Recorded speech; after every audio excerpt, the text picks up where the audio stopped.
Hello everyone, আশা করি আপনারা সকলে ভালো আছেন। আপনাদের সকলকে স্বাগত আপনাদের ইউটিউব চ্যানেল History 247 এ।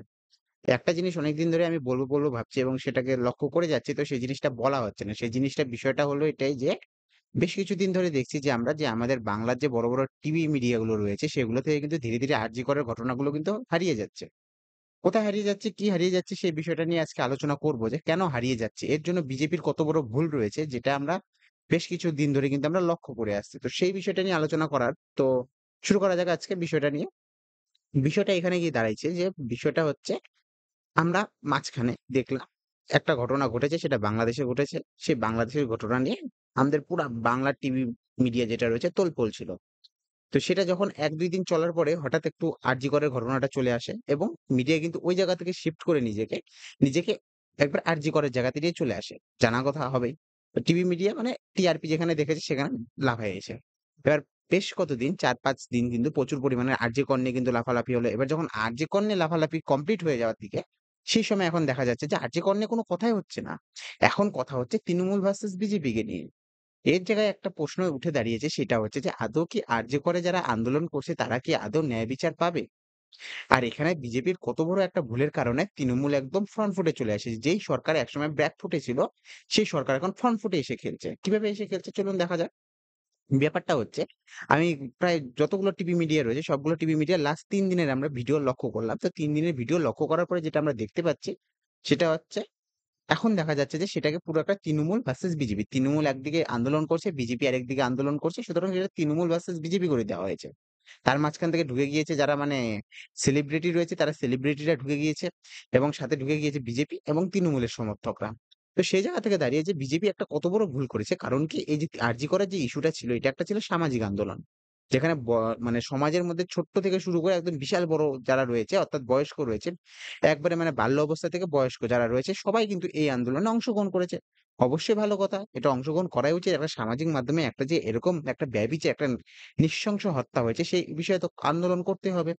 আন্দোলন করা আমাদের সকলের মানে একটা অধিকার রয়েছে। তো সেই জায়গায় দাঁড়িয়ে যখন আন্দোলনটা চলছিল তখনকার ভেবেছিল বিজেপি ভেবেছিল যে এই আন্দোলনের ফাঁকে কিন্তু আমরা কি করে নিব? একটা নতুন খেলা খেলে দিবে। এবার নতুন খেলা কিভাবে খেলবে? তারা ভেবেছিল যে তারা বাংলাদেশের মতো একটা অবস্থা সৃষ্টি করবে। যেখানে হচ্ছে বিজেপি বঙ্গ বিজেপি যে রয়েছে, বঙ্গ বিজেপি প্রতিবারই মনের মধ্যে একটা আশা পোষণ করে থাকে যে আমরা খেটে ভোট নিব না। আমরা কি করব? আমরা যেহেতু হারাতে পারছি না মমতা ব্যানার্জিকে, সুতরাং বাংলাদেশের মতো যদি একটা পরিস্থিতি আমরা তৈরি করি, সেক্ষেত্রে আমরা কি করব? টুক করে সবাই আন্দোলন করতে থাকবে। আমরা দুপুরে খাওয়া-দাওয়া করে আমরা কোথায় চলে যাব? চলে যাব নবান্নতে এবং নবান্ন থেকে সেই সিটটা দখল করে নেব এবং কেউ মুখ্যমন্ত্রী হয়ে যাবে, কেউ হয়ে যাবে আইনমন্ত্রী, কেউ হয়ে যাবে একবারে পুরোপুরি রক্ষামন্ত্রী, কেউ হয়ে যাবে পুরোপুরি গিয়ে একবারে পুলিশ মন্ত্রী হয়ে যাবে, কেউ স্বাস্থ্যমন্ত্রী হয়ে যাবে। তো সেই জায়গা থেকে দেখা যাচ্ছে যে বিজেপি এটা ফ্লপ শো করেছে এবং যে একটা যে সামাজিক আন্দোলন হচ্ছিল সেটার মাঝখান থেকে একটা ৩ জন ছাত্র নেতা এসে কোথা থেকে জুটেছে আপনারা সকলেই জানেন। এবার সেই ৩ জন ছাত্র নেতা কি করেছে মাঝখান থেকে এসে সেটাকে একদম নিজের হাতে তুলে নিয়েছে। এটা ছাত্র সমাজের আন্দোলন বলে ঘোষণা করে দিয়েছে। আর যখন তাদের সত্যতা সকলের সামনে এসেছে তখন কি করেছে এই সামাজিক আন্দোলনটা যখন সাধারণ লোক তো বুঝতে পারে। আমরা মনে করি সাধারণ লোক এই বড় যে রাজনেতারা রয়েছে তারা মনে করে যে সাধারণ লোক একদম বোকা। সাধারণ লোক কিছু বুঝে না। সাধারণ লোক তো মূর্খ। তো সাধারণ লোক তো ঠিকই বুঝে। মনে তো ঠিকই বুঝতে পারছে যে ঘটনাটা কোথা থেকে কোথায় যাচ্ছে। যখন এটা সামাজিক আন্দোলন ছিল তারা প্রত্যেকটা Facebook পোস্ট থেকে শুরু করে WhatsApp এর স্ট্যাটাস পর্যন্ত সব জায়গায় আরজি কর নিয়ে কথা হচ্ছিল। আর যেই বিজেপি নিজেকে সেখানে প্রবেশ করালো এবং বিজেপি সেটাকে সামাজিক আন্দোলন থেকে শুরু করে একটা ছাত্র সমাজের আন্দোলন নিয়ে রূপ দিল, তখনই কিন্তু সমাজের কিছু বর্গ লোক কিন্তু সেই যে আন্দোলন রয়েছে সেই আন্দোলন থেকে নিজে দূরে করে নিল। এবং তারা ভেবেছিল যে বিজেপি ভেবেছিল যে আমাদের বাংলাদেশের মতো অবস্থা হবে। হেলিকপ্টারে করে কোনো একটা হেলিকপ্টার আসবে সেটা করে মমতা ব্যানার্জি চলে যাবে। কারণ মমতা ব্যানার্জি এটার কিন্তু ফায়দা নিয়ে নিয়েছে। যেখানে সরকার একসময় যখন এই যে আরজি করের কান্ডটা ঘটে সরকার সে সময় কিন্তু পুরোপুরি ব্যাকফুটে খেলছিল।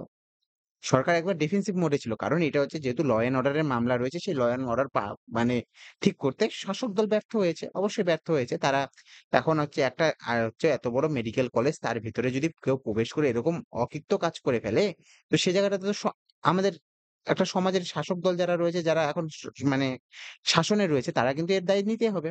তো সেই জায়গায় আমাদের যে শাসক দল ছিল সে কিন্তু ব্যাকফুটে ছিল। কিন্তু বিজেপি যখনই এটাকে সামাজিক রং দেওয়ার চেষ্টা করেছে সেই সময় দেখা গিয়েছে যে মমতা ব্যানার্জি সেটাকে নিজের হাতে নিয়ে নিয়েছেন। আপনাদের ভুললে চলবে না। আমি বিজেপিকেও বলছি যে মমতা ব্যানার্জিকে কিন্তু কোনো মানে পারিবারিকভাবে তিনি কিন্তু রাজত্বে আসেনি।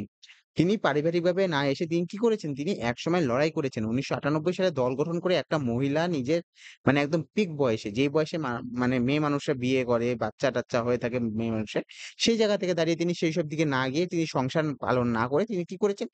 তিনি রাজনীতিতে এসেছেন। সেখান থেকে দাঁড়িয়ে প্রত্যেকটা জায়গাতে ঘুরা, প্রত্যেকটা মানুষের মন ক্যাপচার করা, ব্রেইন ক্যাপচার করা সেখান থেকে শুরু করে রাজনীতিতে পুরোপুরি ব্রেইন ক্যাপচারের গেম। এটা শুনতে খারাপ লাগলেও কিন্তু এটা অরিজিনাল কথা। তো ব্রেইন ক্যাপচার করে আজকে তিনি এই জায়গায় রয়েছে। তিনি আজকে চেয়ারটা এই জায়গায় পেয়েছে। সুতরাং কেউ যদি ভাবে যে সেটাকে একদম মানে ডাইরেক্ট আমরা আসবো এবং ডাইরেক্ট মাছ ভাত খেয়ে আমরা কি করব? আমরা চেয়ারটাকে ক্যাপচার করে নেব। সেটা কখনোই সম্ভব নয়। এর ফলে কি দেখা যায়? যখনই বিজেপিটাকে রাজনৈতিক রং দেওয়া শুরু করছে, সাধারণ বর্গের মানুষ যারা মমতা ব্যানার্জির কি করে? পক্ষে ছিল। ওকে। কিন্তু এই আন্দোলনে কিন্তু জড়িত ছিল। অনেক মানে তৃণমূলের যারা করে তারাও কিন্তু এই আন্দোলনে জড়িত। এবার তারা কি করেছে? সেখান থেকে উইথড্র করে নিয়েছে নিজের আন্দোলনটা। এবার সেখান থেকে দাঁড়িয়ে কিন্তু আজকে যে জায়গা দেখা যাচ্ছে যে প্রত্যেকটা টিভি চ্যানেল মিডিয়ার কিন্তু টিআরপি যেহেতু লস হচ্ছে, যতক্ষণ টিআরপি থাকবে ততক্ষণ টিভি চ্যানেলে আপনাদের ভিডিও চলবে। আপনার টিআরপি খতম, আপনার নিউজ থেকে কিন্তু আপনারাও গায়েব হয়ে যাবেন। মানে যারা আন্দোলন করছে তাদেরকে কিন্তু গায়েব করে দেওয়া হবে। আমরা বাংলাদেশের ক্ষেত্রেও দেখেছি, বাংলাদেশে যে একজন আরেকজন যেভাবে বয়ান দিচ্ছিল যে আমরা সব হিন্দুদের নিয়ে আসবো, এই করব, ওই করব, এই চলছে, ওই চলছে। দেখুন একটা ভাইরাল ভিডিও হচ্ছে হিন্দুদের উপর অত্যাচার হচ্ছে। সেখান থেকে দাঁড়িয়ে সেটা একদম 360 মোড় নিয়ে নিয়েছে। এখন যেহেতু আরজে করে ঘটনা আসছে, এরপরে দেখবেন এমন একটা বড়সড় ঘটনা ঘটবে, সেটা হিন্দু-মুসলিম নিয়ে ঘটনা হওয়ার চান্স খুব বেশি। আমি যেটা ভাবছি যে কারণ প্রত্যেকটা রাজ্যে যেহেতু হিন্দু-মুসলিম নিয়ে ঘটনা চলছে, সুতরাং নেক্সট ঘটনা কিন্তু হিন্দু-মুসলিম নিয়ে হবে। সুতরাং সেই জায়গা থেকে দেখবেন আরজিকরকে কিন্তু ধামাচাপা দিয়ে দেওয়া হবে এবং সেখান থেকে দাঁড়িয়ে কি দেখা যাবে? সেখান থেকে দাঁড়িয়ে দেখা যাবে যে একটা অন্য ইস্যু টিভি মিডিয়ার মধ্যে চলে এসেছে। সেখান থেকে দাঁড়িয়ে কিন্তু আরজি করের যে যারা রয়েছে তারা কিন্তু পুরোপুরিভাবে নিজেদের অধিকার পাবে কি না পাবে না, তারা যে এতদিন ধরে আন্দোলন করছে তাদের যে একটা দাবি রয়েছে সেই দাবি মানবে কি মানবে না, সেক্ষেত্রে একটা সমস্যা রয়েছে। কারণ মমতা ব্যানার্জি হচ্ছে একজন একদম মাটির সাথে লাগা হচ্ছে একটা রাজনৈতিক ব্যক্তি। তিনি কিন্তু পুরো খেলাটাকে নিজের হাতে নিয়ে নিয়েছে, নিজের কন্ট্রোলে নিয়ে নিয়েছে। কেন কন্ট্রোলে নিয়ে নিয়েছে? একসময় যেটা বিজেপির হাতে ছিল, বিজেপি চাইলে কিন্তু সেটাকে অন্য মোড় দিতে পারত। সেখানে বিজেপি না গিয়ে সেটাকে রাজনৈতিক মোড় দিয়ে দিয়েছে। তারা বলেছিল যে মমতা ব্যানার্জির পদত্যাগ চাই, মমতা ব্যানার্জির এই চাই, ওই চাই, হ্যান চাই, ত্যান চাই। সুতরাং তারা কিন্তু এই জায়গা থেকে দাঁড়িয়ে কিন্তু একটা মানে একটা আন্দোলনটাকে একটা বড়সড় করতে পারত। কিন্তু সেই জায়গাটাকে একটা ন্যারো রাস্তা বানিয়ে দিয়েছে।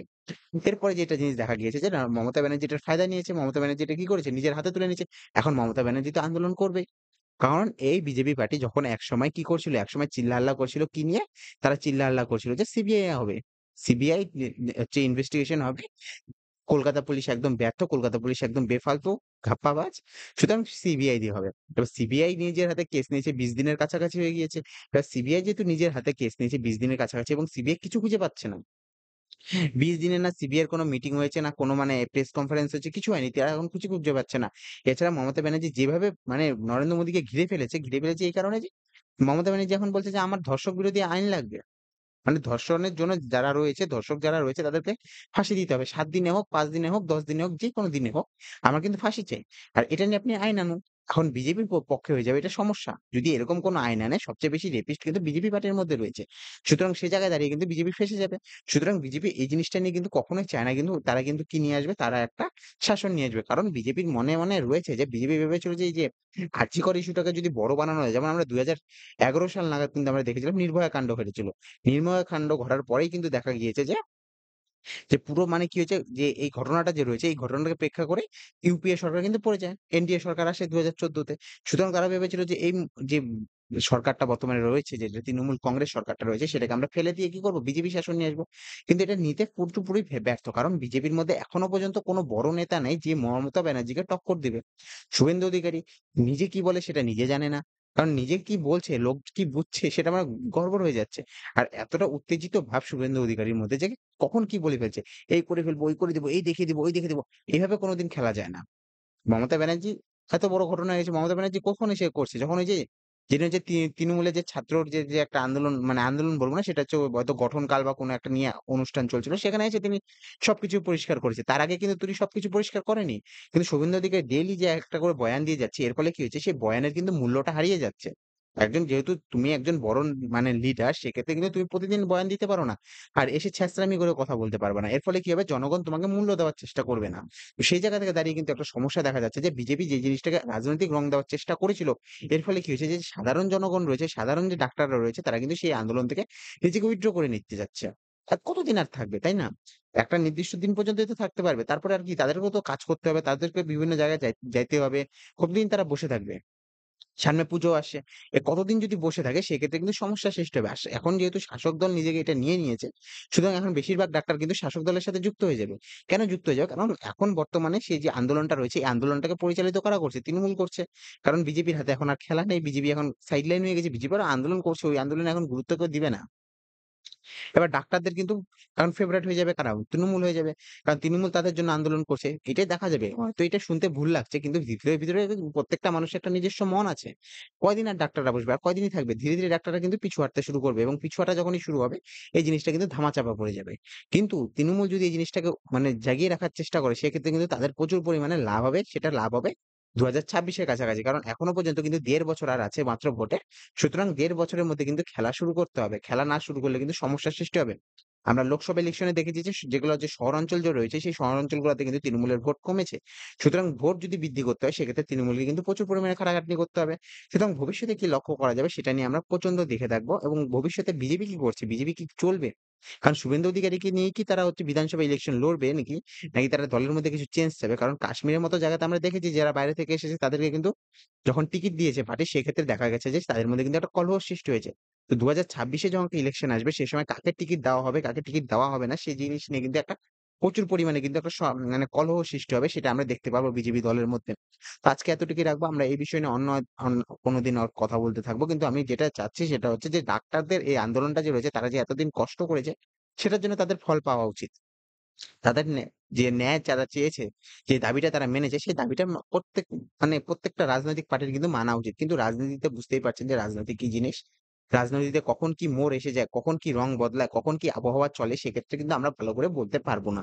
তো সেই জায়গায় দেখা যাবে আমরা ভবিষ্যতে আমরা কি করছি না করছি, কি হবে, কে কোন পদক্ষেপ নিবে, তৃণমূল কোন স্টেপ নিবে কিংবা বিজেপি কোন স্টেপ নিবে সেটা আমাদের দেখার বিষয় রয়েছে। আজকে এতটুকুই থাকবে। আমরা অন্যদিন এ নিয়ে আলো আলোচনা করব। Have a good day. Bye bye.